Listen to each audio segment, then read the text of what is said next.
past year has been awful, and I think all I've been focusing on is the fact that he's not here. But coming up to the end of the trial, it was clear that, you know, something needed to change here, and, you know, the least we could do is offer our protectors some protection.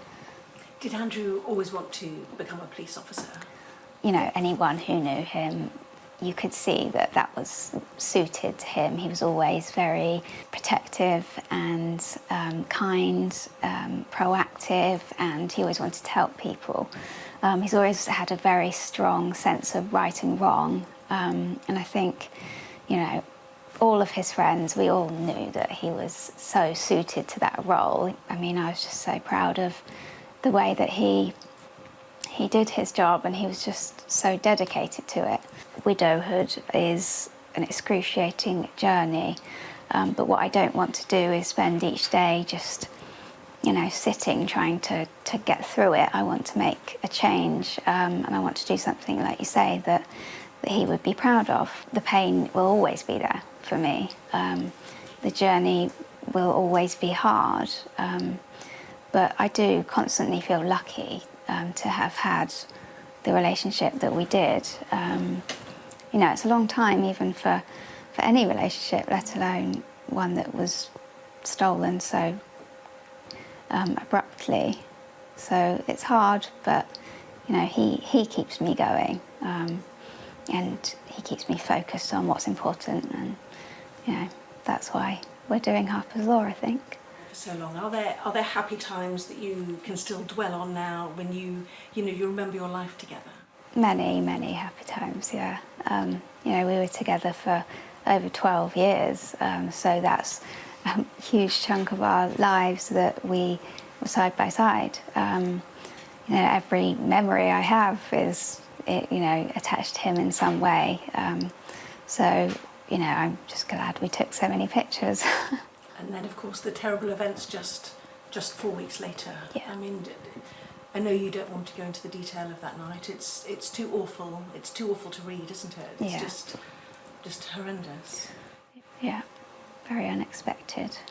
But I think that's, you know, I've learnt an awful lot this past year about, well, grief and strength and trying to be brave, and that, you know, brings me, you know, to why I'm doing this now, and it's, you know, a determination to make something else out of this horrific year.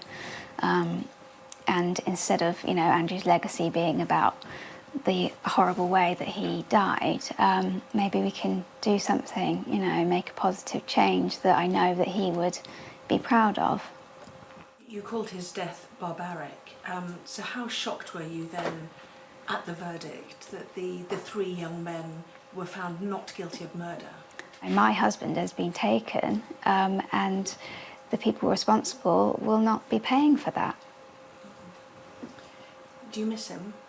Yes. All the time? Mm-hmm. Yeah, all the time. What do you think he would have made of you out there campaigning like this? He would have been proud of me. You know, ultimately I'm doing this for him.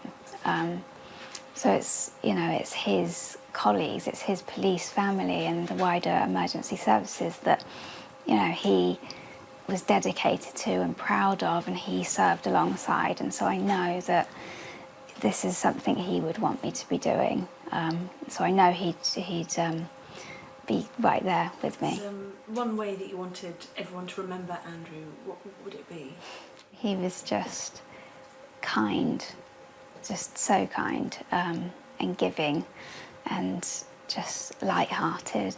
You know, he'd be there for anyone, but he didn't take himself too seriously. There was always a smile, you know, and that's why everyone misses him so much, because he just brought so much laughter to all of our lives, but many things, yeah.